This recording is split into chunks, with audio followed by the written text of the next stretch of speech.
بسم الله الرحمن الرحيم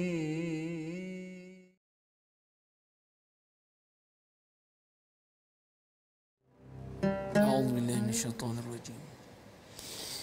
يا أيها الذين آمنوا إذا تداينتم بدين إلى أجل مسمى فاكتبوه وليكتب بينكم كاتب بالعدل ولا يأب كاتب أن يكتب كما علمه الله فليكتب وليملل الذي عليه الحق وليتق الله ربه ولا يبخس منه شيئا فإن كان الذي عليه الحق سفيها أو ضعيفا أو لا يستطيع أن يمل هو فليملل وليه بالعدل واستشهدوا شهيدين من رجالكم فإن لم يكونا رجلين فرجل وامرأتان ممن ترضون من الشهداء أن تضل إحداهما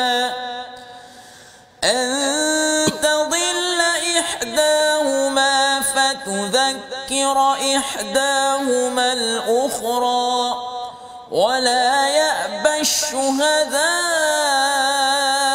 إذا ما دعوا ولا تسأموا أن تكتبوه صغيرا أو كبيرا إلى أجله ذلكم أقسط عند الله وأقوم للشهادة وأدنى ألا ترتابوا إلا أن تكون تجارة حاضرة تديرونها بينكم فليس عليكم جناح ألا تكتبوها وأشهدوا إذا تبايعتم ولا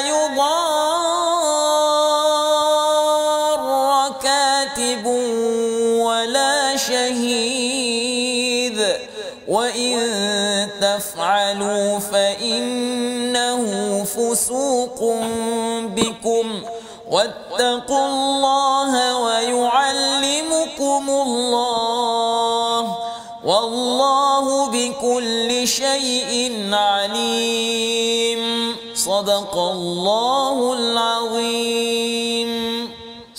Sadaqallahul azim. Assalamualaikum warahmatullahi wabarakatuh. Alhamdulillahirabbil alamin wassalatu wassalamu ala asyrafil anbiya'i wal mursalin sayyidina Muhammadin wa ala alihi wa ashabihi ajmain. Amma ba'. Apa khabar tuan-tuan puan-puan yang berada di rumah sekalian? Mudah-mudahan semuanya berada dalam keadaan yang sihat sejahtera. Baik, pada hari ini permulaan ataupun perbincangan kita didahului terus dengan ayat Al-Quran, yang mana ayat pada kali ini sebenarnya perbincangannya sangat panjang, yang boleh dikatakan ayat yang paling panjang dalam Al-Quran sebenarnya, iaitu ayat berkenaan tentang hutang. Ayat berkenaan dengan hutang ni Allah Ta'ala beri kita satu muka surat penuh, menunjukkan sebenarnya hutang ni adalah satu perkara yang penting juga yang kita kena perhatikan betul-betul. Perhatikan ayat pertama yang dibacakan oleh Ustaz Husaini tadi, yang mana Allah Ta'ala kata idza tadayantum bidainin ila ajali musamma faktubu. Apabila kamu menjalankan urusan hutang piutang, maka Allah Taala kata hendaklah kamu tulis. Yang ni yang kadang-kadang mungkin kita terlupa, bila kita hutang kita tak tulis pun, ataupun kita tak ingat, main ingat aja dalam kepala kita, sehingga menyebabkan urusan tersebut mungkin kita lupa, sehingga menyebabkan dia mengganggu urusan kita. Apa yang dimaksudkan dengan mengganggu urusan kita? Inilah hadis yang akan kita bincangkan pada hari ini. Mari sama-sama tuan-tuan puan-puan kita perhatikan perbincangan kita pada hari ini adalah berkenaan tentang hadis hutang, hadis yang diriwayatkan daripada Sayyidina Abu Hurairah yang menyebutkan an Abi Hurairah anin Nabi sallallahu alaihi wasallam qala nafsul mu'mini mu'allaqatun bidainihi hatta yuqda anhu. Daripada Sayyidina Abu Hurairah radhiyallahu taala anhu, daripada Nabi sallallahu alaihi wasallam, baginda bersabda bahawa roh orang mukmin itu akan tergantung disebabkan hutangnya sehinggalah hutang tersebut diselesaikan. Hadis ni diriwayatkan oleh Al-Imam Tirmizi yang dinilai sahih oleh beberapa ulama ataupun sarjana hadis. Perhatikan hadis ni sangat penting. Kalau dalam Al-Quran, Ustaz ini dalam Al-Quran Allah Ta'ala bagi satu muka surat penuh menceritakan tentang kepentingan ataupun bagaimana urus niaga ataupun urusan tata cara menguruskan hutang dan berkaitan kesan-kesan hutang tersebut.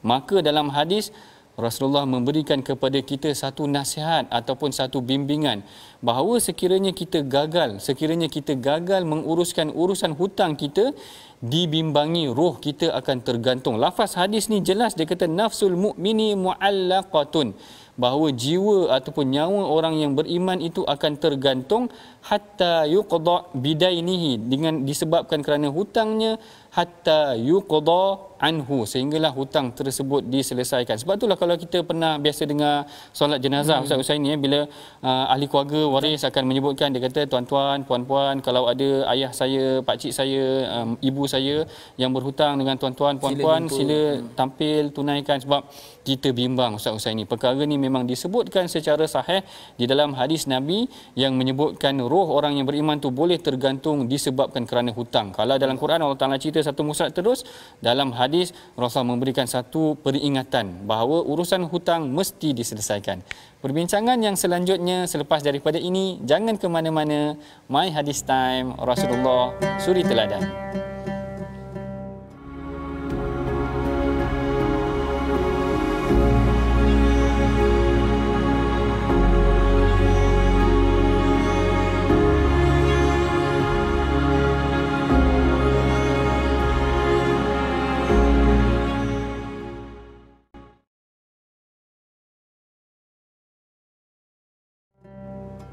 Alhamdulillah tuan-tuan dan puan-puan, kembali kita dalam perbincangan bahaya hutang. Doktor Betul. Sebentar tadi kita ada dengar hadis yang dibacakan oleh Dr. Sanusi sebentar tadi bahawa betapa bahayanya hutang ini, di mana roh kita, yang roh orang yang berhutang ini akan tergantung sekiranya hutang tersebut tidak dilangsaikan. Dan hadis ini diriwayatkan oleh sahabat Nabi sallallahu alaihi wasallam, iaitu Sayyidina Abu Hurairah. Banyak kali kita dengar Sayyidina Abu Hurairah ni, kita boleh buat sedikit ulang kaji.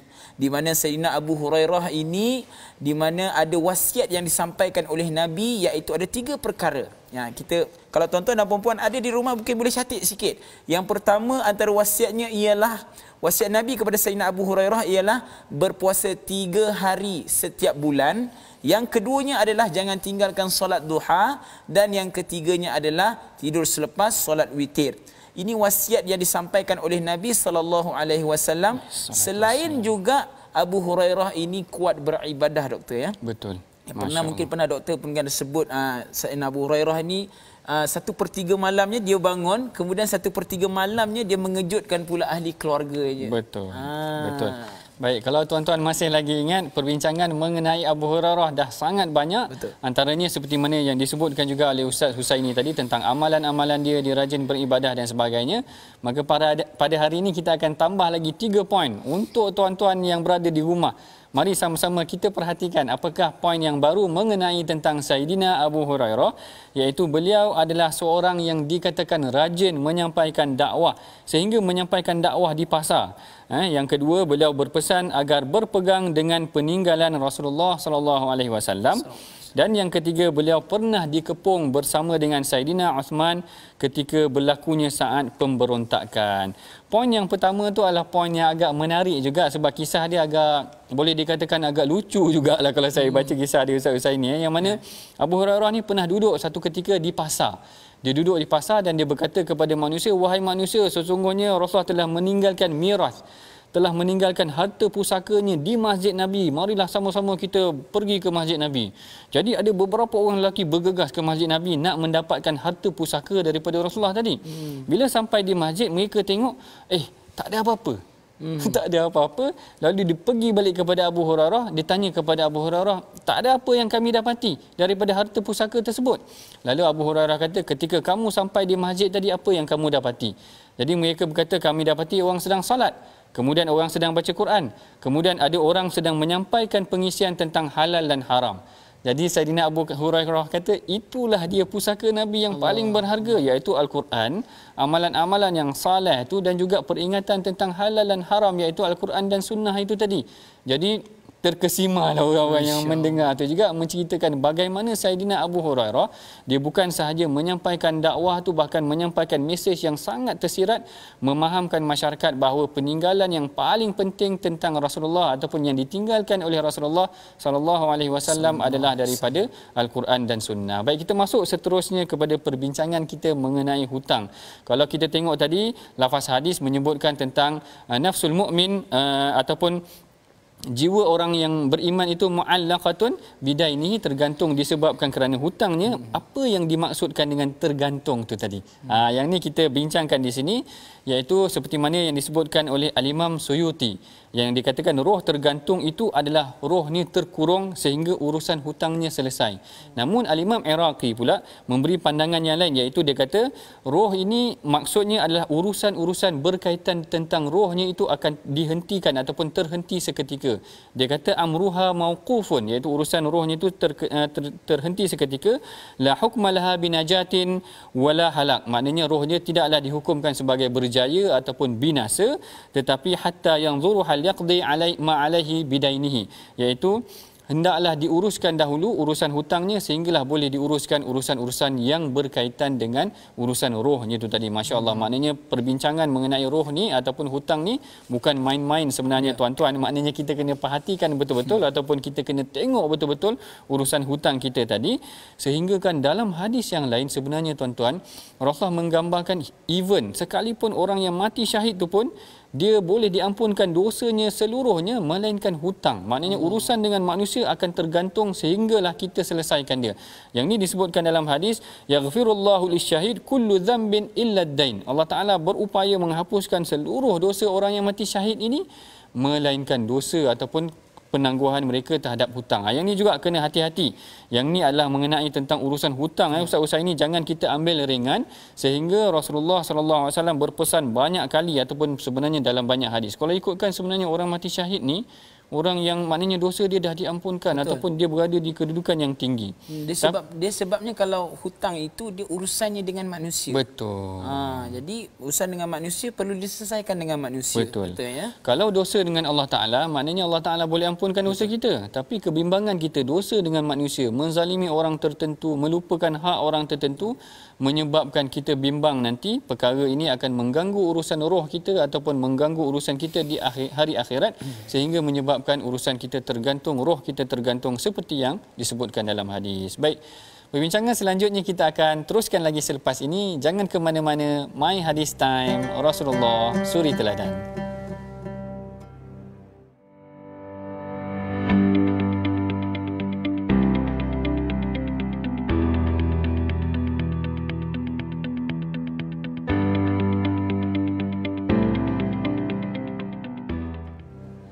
Alhamdulillah, bertemu kita lagi dalam perbincangan mengenai hadis-hadis Nabi, dan kali ini topik kita adalah mengenai tentang hutang.